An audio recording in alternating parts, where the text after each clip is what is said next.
અવસરમાં સમસ્ત ઓબલિયાસણ ગામ પરિવારે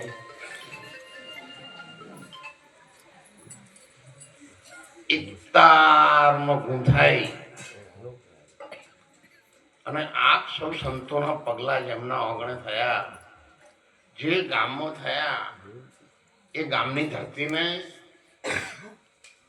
એ ઘરની ભૂમિકાને, સમસ્ત ગામ પરિવારને અને જેમણે આવું સુંદર આયોજન કર્યું છે અને એમાં તન મન ધનથી જેમણે સેવા સાથ સહકાર આપ્યો છે, એમણે બધાને ભગવાન ગુરુ મહારાજ રામદેવજી મહારાજ જે જયકાર કરી નાખે એ આપણી. આમ તો આપણો રણુજાનું વચન છે એ અહીંયાથી જ આપણે ઘૂંટી રણુજા મોકલેલો છે.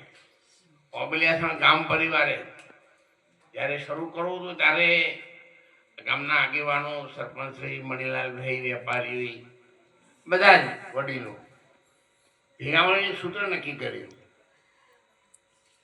અને પછી ધીરે ધીરે આગળ મંગળવાર શેઠને લાવ્યા, ચારા સાહેબ, કૌશલ મહિલા મંડળ, સોનલબેન, હમણાં લસુભાઈ આવ્યા હતા એમની દીકરીઓ સાથે, અને આપણે બધાને ભેગા થઈ અને નક્કી કર્યું હતું કે જ્યારે ભુવા ખૂબ ડેકલા વગાડીને કંટાળે એટલે હવે ઘરની હોજવાનને ઘર ચીડી લઈ જાય. યાર અમારી હોજવાન એક નહીં ને માતા નહીં આવે. એટલે આખી દુનિયાનું વચન છે, આવો ડેરના સંતો વચન હુકમસર છે. 21 બ્રહ્માંડ ઉપર કબીર સાહેબે આ વચનનો હુકમસર કહેલો. 21 બ્રહ્માંડ, આકાશ પાતાળના પૃથ્વીથી પર, 9 સોહમ કે ઉપરે 10મો સોહમ સાર, કહે કબીર ધર્મદાસ તું તાકા કરી લેજે. જે 10મા દરવાજો છે ત્યાં સોહમ શબ્દ નહીં, સોહમ શબ્દનો સાર છે. શેરડી અને એના રસમાં ફેર છે. શેરડીનો રોટલો તમે ના ખાઈ શકો, રસ પી શકો, પણ જો ગોળ બનાવવામાં આવે તો ગોળનો રોટલો ખાઈ શકો.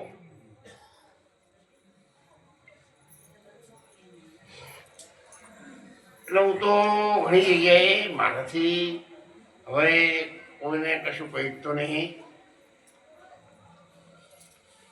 પણ થોડું થોડું માંથી તમારે જે અનુકૂળ પડે એ લેજો, તમે સફળ થશો. એમ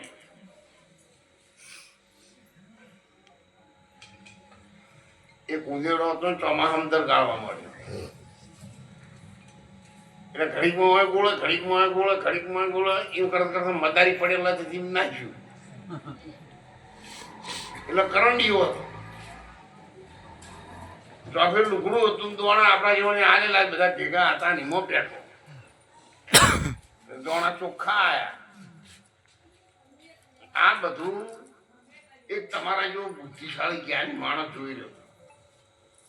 એ વાદીને બોલાવી, ભાઈ મારે એક વસ્તુ અમદ હતી રહી, તું આય ને ઓમ કરી એટલે ચોખ્ખા દોણા ખાય. એટલે એની વિચારી તને હું હમણાં સંડા જવા જતો હતો તો એક ગાય હળિયો કરતી વાળ ઊંચી હતી ને અંદર લીલું કાચ પાયેલું. ખૂબ મહેનત કરી, થોડો કોટા બટા વાગ્યા છે, પૂછકો ને એની વાર આવીને માર્યો, એને ઘાસ મળી છે. અને આ તો એક ખૂબ અહિગ્રમ વજનનું છે અને આખી ધરતી તોડા છે, એટલે આની તો મહેનત ઘણી કહેવાય. વાદી ખોલ્યું એટલે ચોખ્ખા દોણા ખાય કે હા હા હા. પેલા પટું મજૂરી કરતી ઘાસ મળ્યું, આ જેણું છે પણ સખત મજૂરી કરી એટલે ચોખ્ખા દોણા મળ્યા. વળી વાદી તો બીજા કોમી જોયું તો આ તો પેલા કરંડિયાને વળજો અને દોત એના ચોખા જોડે જોડે નાખા ઓહળા ના એનું પેલું સાબડું હતું કરંડીઓ, તે કાપવા મળ્યો એટલે પેલો ચાલો સજ્જન માણસ કે આ મારું અને આ માટી ખોદતો ખોદતો આટલું આખું કામ કર્યું તો ચોખા દોણા મળ્યા તો આ તો ઓહળા કાપ ઓહળા કાપશો તો હવાને કેવું મળશે? આ તો મોય ગયો ને એટલે થોડો ટાઈમ થોડો પાછો ના આવ્યો એટલે બધાને બોલાય કે પેલો અંદર ગયો કે બાકી તો પટી ગયું વધારે ત્રણ દાણાથી હાથનો દૂધ જ નતું પાયેલું તે ત્રણ દાણાનો પૂછ્યો તો જીને રોટલા ના જુઓ ત્યાં હેડો આવ્યો એટલે આપણી મજૂરી ઓસ કાપવા જેવી નહીં એ પહેલા નક્કી કરો.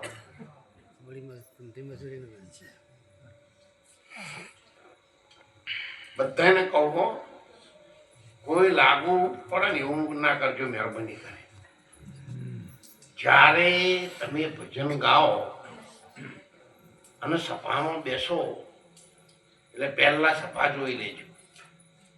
તમારી બોલેલી વાણીની અંદર કેટલા કદર કરવા વાળા. પછી ઘરમાં વાળા બૈરા આવો કે ગોણા ગાવા વાળા બૈરા બેસી રહેલો હોય અને તમે નાભી કમળથી તાલી મારી દૂર તો જતા રહી ઘેર. તારી નાભી કમળ અમારે શું કરવું છે? એ તો કોઈ ગરબા છે, કોઈ લોકગીત છે, એને લગતું હોય તો તમારી વાહ વાહ કરો. આખા ઉત્તર ગુજરાતમાં તમે હજુ બરાબર જોવાનું નહીં. આખા ઉત્તર ગુજરાત છે ને સાહેબ, ફેર સૌરાષ્ટ્ર એ ભાઈઓ બહેનો દીકરીઓ વડીલો સંતો ને મહંતો બધા નાચવા જેવું વાગે તો સાધુ પણ નાચી શકે. તો તમે એવું ગાઓ, તમે શું ગાયા એની કોઈને પડી નહીં. ઊંઘા પીંગળા ગાયા છો કે ચંપે સરોવર કેવડી ઉતર્યા એ ગાયા છો.